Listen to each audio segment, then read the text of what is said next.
are continuing with the topic of complex numbers.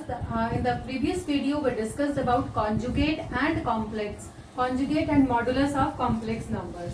अगर हमारे पास एक कॉम्प्लेक्स नंबर है a प्लस आयोटा b, तो इसका कॉन्जुगेट क्या होता है a माइनस आयोटा b. हमने किया था. अगर z एक हमारा कॉम्प्लेक्स नंबर है तो इसका कॉन्जुगेट क्या होता है a minus iota b. This is z and this is conjugate of z. Imaginary part के आगे माइनस लगा देते हैं, साइन चेंज कर देते हैं उसका. ठीक है. और उसके बाद हमने पढ़ा था मॉड्यूलस ऑफ z. z अगर है हमारे पास a प्लस आयोटा b, तो मॉड्यूलस क्या होता है a square plus b square and इसका अंडर रूट. ठीक है. This is the modulus of a complex number. मतलब उसका जो हमारा कोफिशिएंट, जो हमारा रियल पार्ट है और जो इमेजिनरी पार्ट्स हैं, उनका कोफिशिएंट का स्क्वायर करना है हमें. तो इसके ऊपर हमने क्वेश्चंस भी किए थे. Now we are starting with the properties of this modulus. First property जो हमने की थी मॉड्यूलस की, that was z complex number, इसका कॉन्जुगेट इक्वल होता है हमारा मॉड्यूलस के स्क्वायर के. ठीक है. ये हमने प्रॉपर्टी कर ली थी पूरी. इसके बाद सेकेंड प्रॉपर्टी वाज, अगर हमारा कॉम्प्लेक्स नंबर का कॉन्जुगेट जीरो है, इसका मतलब क्या है? It implies that z is zero. इसका मतलब वो कॉम्प्लेक्स नंबर पूरा का पूरा जीरो है. मतलब उसका रियल और इमेजिनरी पार्ट दोनों जीरो है. क्यों है ऐसा? बिकॉज अगर z जीरो है, मॉड्यूलस जीरो है, that means a square plus b square under root zero हो गया. मतलब a square plus b square zero हो गया. अब दो नंबर्स का स्क्वायर का सम जीरो है. वो तो तभी हो सकता है ना, दोनों ही पॉजिटिव है, वो तो तभी होएगा जब a भी जीरो होएगा, b भी जीरो होएगा. It implies that a is zero and b is zero. a और b दोनों जीरो है. इसका मतलब जो हमारा कॉम्प्लेक्स नंबर है वो जीरो है. a प्लस आयोटा b होता है ना कॉम्प्लेक्स नंबर. ठीक है. थर्ड प्रॉपर्टी थी हमारी, अगर जो हमारा मॉड्यूलस होता है कॉम्प्लेक्स नंबर का, वही मॉड्यूलस होएगा उसके कॉन्जुगेट का, और वही मॉड्यूलस होएगा उसके नेगेटिव का. ठीक है. मॉड्यूलस की वैल्यू सेम होती है, चाहे वो उसका कॉन्जुगेट हो चाहे वो उसका नेगेटिव हो. फॉर एग्जाम्पल, अगर मैंने 4 प्लस 3 आयोटा लिया है, अगर मैं इसका मॉड्यूलस निकालती हूँ, इसका मॉड्यूलस क्या होएगा? 4 का स्क्वायर प्लस 3 का स्क्वायर एंड अंडर रूट. अगर मैं इसका कॉन्जुगेट लेती हूँ, 4 माइनस 3 आयोटा हो गया. अब इसका मॉड्यूलस लेना है मुझे. ठीक है. तो इसका मॉड्यूलस भी तो यही होएगा, 4 प्लस माइनस 3 का स्क्वायर. अब माइनस 3 का स्क्वायर वही 9 हो जाएगा. 16 प्लस 9, यहाँ पे भी आपका 16 प्लस 9 का अंडर रूट आ रहा था. ठीक है. अब आ जाओ माइनस z. अगर मैं इसका नेगेटिव ले लेती हूँ, मतलब माइनस 4 माइनस 3 आयोटा, और फिर इसका कॉन्जुगेट मॉड्यूलस निकालते हैं, तो वो भी तो यही होएगा, अंडर रूट ऑफ माइनस 4 का स्क्वायर और माइनस 3 का स्क्वायर. अब माइनस 4 का स्क्वायर आपका पॉजिटिव 16, माइनस 3 का स्क्वायर पॉजिटिव 9. तो इसका मतलब ये तीनों हमारे सेम होते हैं. ठीक है. इसके बाद आपकी नेक्स्ट प्रॉपर्टी आती है based on the modulus, that is z1 into z2. ये आपकी मोस्ट मतलब काफी इंपॉर्टेंट प्रॉपर्टी है, क्योंकि कई क्वेश्चंस में ये यूज होएगी. z1 इंटू z2 का मॉड्यूलस बराबर होएगा modulus of z1 into modulus of z2 के. ठीक है. इसको आप करके देख सकते हैं. z1 इंटू z2, आप कोई भी complex number a plus iota b into C plus iota D, इसका मुझे मॉड्यूलस निकालना है. ठीक है. पहले इसको मैं सॉल्व कर रही हूँ. ए सी प्लस ये कितना आ जाएगा आपका iota a D plus iota b c और plus iota square b d. ये आयोटा स्क्वायर क्या होता है? -1 होता है. तो ये आ गया आपका ए सी माइनस बी डी. ये तो आपका रियल पार्ट हो गया. आयोटा कॉमन लेके A D plus B C आपका इमेजिनरी पार्ट हो गया.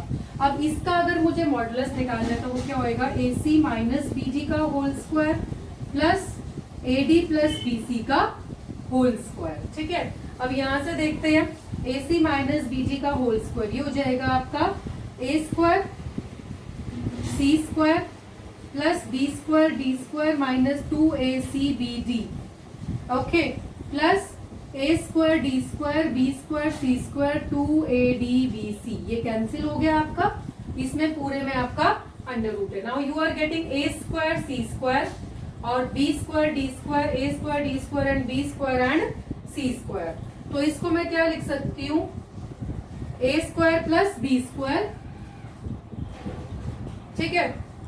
इसमें से मैंने सी स्क्वायर कॉमन ले लिया और यहाँ आ जाएगा बी स्क्वायर प्लस जी स्क्वायर। और ये क्या है, a square plus b square क्या होता है, इसका मॉडुलस Z1 का मॉडुलस हो गया, और B square plus D square क्या है, Z2 का मॉडुलस। तो हमारा ये किसके बराबर हो गया, इसके, ठीक है। तो ये प्रॉपर्टी अगर मैं n नंबर्स तक एक्सटेंड करूं तो n तक भी हो जाएगी, Z1 into Z2 into Z3 up till Zn। इसका जो मॉडुलस होएगा Z1 modulus, Z2 modulus, Z3 modulus and so on. ये प्रॉपर्टी एक्स एक्सटेंड हो जाती है। इसके बाद चलते हैं इसकी इंपॉर्टेंट प्रॉपर्टी जो है मोस्ट इंपॉर्टेंट, ट्राइंगल इनइक्वालिटी पे।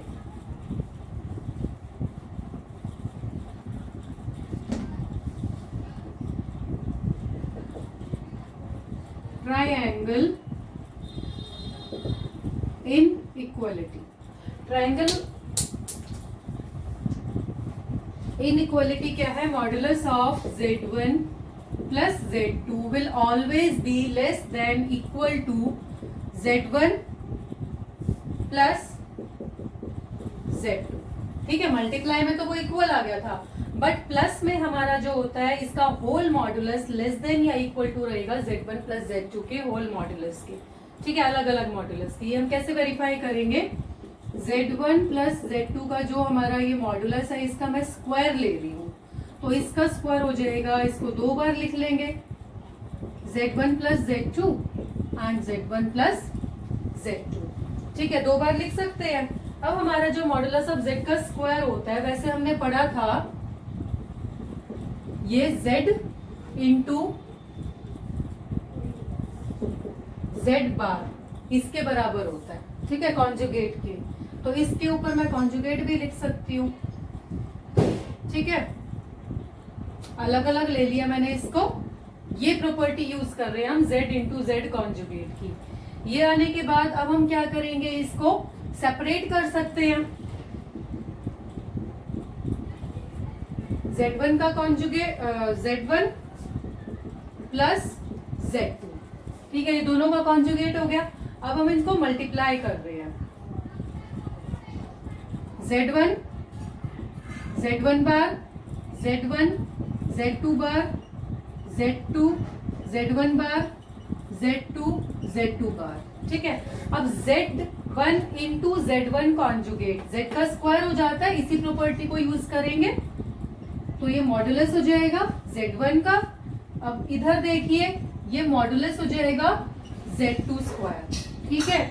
इसके बाद हमारा ये बचा Z1 Z2 कॉन्जुगेट और Z2 Z1 कॉन्जुगेट। इसको ना मैं सेम कर रही हूँ, इसको मैं लिख सकती हूँ Z1 Z2, ये जो हमारा बार है दिया तो ऐसे हुआ है ना, Z1 का कॉन्जुगेट इंटू Z2, पूरे का मैं कॉन्जुगेट ले लेती हूँ, ठीक है। इसको हम ऐसे लिख सकते हैं Z1 Z2 बार का कॉन्जुगेट, देखो यही आएगा।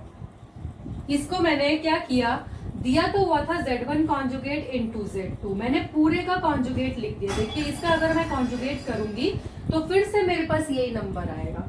मैंने ऐसा क्यों किया, ताकि ये दोनों सेम हो जाएं।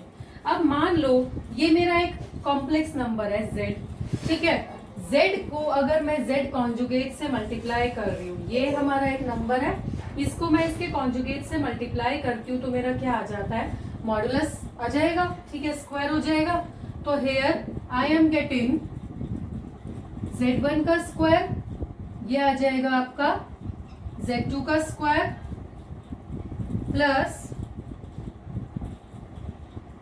2 रियल Z1 Z2, ठीक है। जब हम इनको मल्टीप्लाई करेंगे तो इमेजिनरी पोर्शन इनका कैंसिल हो जाएगा, इनको प्लस में रखा हुआ है ना, तो ये हमारा एक नंबर है, देखो प्लस में है ये हमारा एक कॉम्प्लेक्स नंबर है। फिर इसका कॉन्जुगेट अगर मैं प्लस करूंगी तो क्या आता है, हमारा इमेजिनरी पोर्शन तो कैंसिल हो जाता है। For example a plus iota B में a minus iota B add करते हैं तो सिर्फ रियल पोर्शन बचता है, तो वो रियल पोर्शन मैंने यहाँ पे लिख दिया, ठीक है। इसके बाद हम क्या करेंगे, इसको हम लिख सकते हैं ट्वाइस ऑफ रियल की जगह, देखो मैं ऐसे लिख रही हूं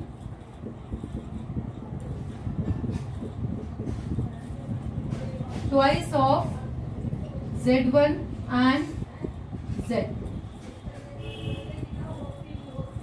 ठीक है, ये क्या है हमारा Z1 प्लस Z2 का जो स्क्वायर है ये हमारा यहाँ तक इसके इक्वल आ चुका था।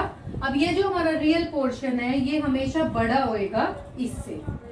ठीक है, देखो 2 रियल Z1 Z2 जो है ये हमेशा हमारा इससे छोटा होएगा। ठीक है, इस पोर्शन से जो रियल पोर्शन है वो तो छोटा ही रहेगा। तो इसके बाद हमारा लेस देन का साइन आ चुका है, इसको हम सेपरेट कर लेंगे अब ट्वाइस ऑफ Z1 और Z2 conjugate.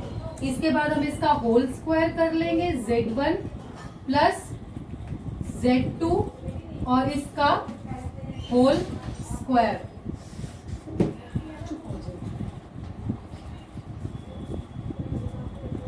Z1 plus Z2 का होल स्क्वायर। नाउ हम क्या करेंगे, इसको कैंसिल कर सकते हैं। तो हमारा ये वैल्यू आ चुका है कि Z1 प्लस Z2 का जो कॉन्जुगेट है that will always be less than equal to इनके सेपरेट कॉन्जुगेट्स का सम। ओके, तो ये हमारी आइडेंटिटी कंप्लीट हो जाती है। इसको हम ट्रायंगल इनइक्वालिटी बोलते हैं और इसको हम n तक भी एक्सटेंड कर सकते हैं। Z1 plus Z2 plus Z3 plus Zn जो है वो यहाँ पे अलग अलग के कॉन्जुगेट के सम के मॉडुलस के सम के बराबर हो जाएगा। ठीक है, now moving on.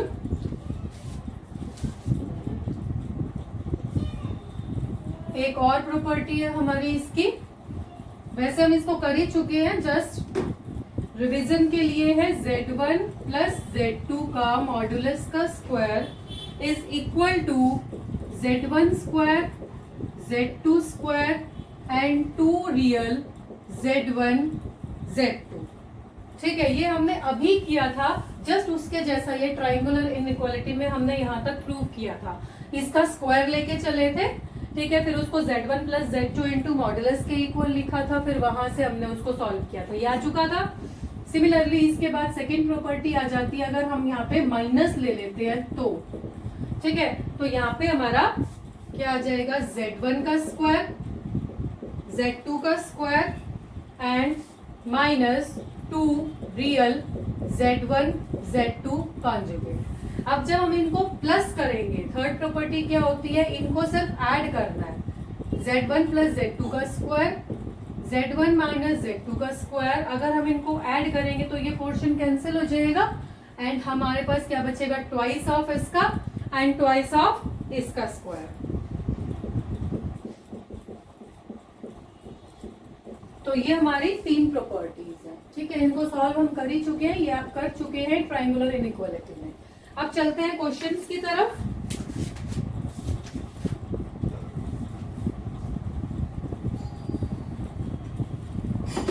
First question है, find the real number x and y if x minus iota y and 3 plus 5 iota is the conjugate of -6 -24 iota. हमें x और y की वैल्यूज निकालनी है such that this is the conjugate of this number. ठीक है, मतलब -6 -24 iota का जो कॉन्जुगेट होएगा वो इसके बराबर है x minus iota y into 3 plus 5 iota y के। अब कॉन्जुगेट कैसे निकाला जाता है, इमेजिनरी पार्ट का साइन चेंज करके। तो -6 प्लस 24 आयोटा, इसको हम सॉल्व करेंगे, रियल एंड इमेजिनरी पार्ट्स को अलग करेंगे। 5 आयोटा एक्स वाई, ये हो जाएगा -3 iota y and -5 iota square y square. ठीक है, तो यहां से आई एम गेटिंग, देखो आयोटा स्क्वायर की वैल्यू -1 होती है यहाँ पे, तो माइनस एंड माइनस प्लस हो जाएगा, तो 5y स्क्वायर हो जाएगा, 3x प्लस 5y स्क्वायर। ये हमारा रियल पार्ट हो गया, प्लस आयोटा कॉमन लेने के बाद 5xy माइनस 3y, ये हमारा हो जाएगा इसका imaginary part. x minus iota by 3 plus 5 iota. अब यहां से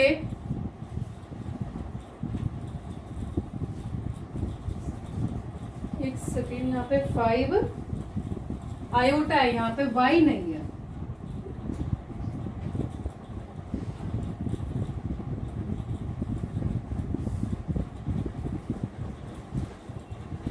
तो यहाँ से हमारा जो है रियल पार्ट होएगा -1 पुट करके 3x प्लस 5y और प्लस आयोटा कॉमन लेके 5x माइनस 3y। ठीक है, तो ये हमारा रियल और इमेजिनरी पार्ट हो गया। अब इनको हम क्या करेंगे, इनको शेयर कंपेयर करेंगे। -6 बराबर हो जाएगा 3x प्लस 5y के, ये रियल पार्ट हो गया, और 24 बराबर हो जाएगा 5x माइनस 3y के। तो दो इक्वेशन हमारे पास बन गई है x और y में। 5x minus 3y is equal to 24। आप इनको सॉल्व कर सकते हैं बाय एलिमिनेटिंग द कोफिशिएंट्स या फिर सब्स्टिट्यूशन मेथड, कुछ भी आप यूज करेंगे। तो यहाँ से आपकी x की वैल्यू आ रही है 3 और y की वैल्यू आ रही है -3। तो इसको इस तरह से सॉल्व करना था। ठीक है, moving on to the next question. एक और क्वेश्चन करा रहे हैं।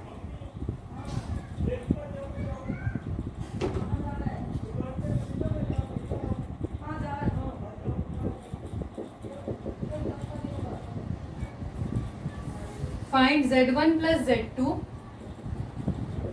Plus 1 z1 minus z2 plus 1 का कॉन्जुगेट। z1 अगर ये है, z2 अगर ये है, तो हमें इस वैल्यू का कॉन्जुगेट निकालना है। तो देखो हम इसमें पुट करते हैं z1 plus z2 plus 1, denominator में z1 माइनस z2 प्लस 1 और इसका कॉन्जुगेट। तो here we are getting 1 and 1 2 4, ये आ गया हमारा 2 माइनस 2 आयोटा और इसका कॉन्जुगेट। ठीक है, अब देखो नीचे हमारा जो है डिनोमिनेटर में हमारा एक कॉम्प्लेक्स नंबर है। सबसे पहले हम इसको क्या करेंगे, रैशनलाइज करेंगे।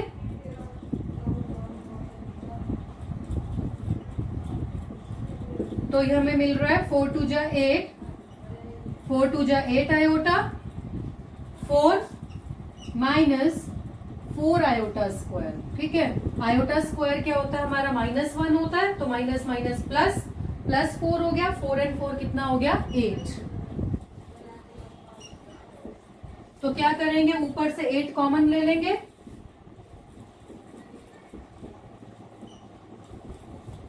तो हमारे पास नंबर क्या आ गया, 1 प्लस आयोटा का कॉन्जुगेट, वो मॉडुलस। अब इसका मॉडुलस हम आसानी से निकाल सकते हैं। मॉडुलस क्या होता है, 1 का स्क्वायर और अंडर रूट, तो हमारा ये आ गया अंडर रूट ऑफ 2। तो दिस इज द आंसर। इस क्वेश्चन को हमें ऐसे सॉल्व करना था। लास्ट क्वेश्चन हम कर रहे हैं इसके ऊपर बेस्ड, उसके बाद चलेंगे हम अपनी क्वाड्रेटिक इक्वेशंस पे। a plus iota b c plus, आपका एनसीईआरटी का क्वेश्चन है ये। If a plus iota b C plus iota d E plus iota f G plus iota h बराबर है A प्लस आयोटा बी के।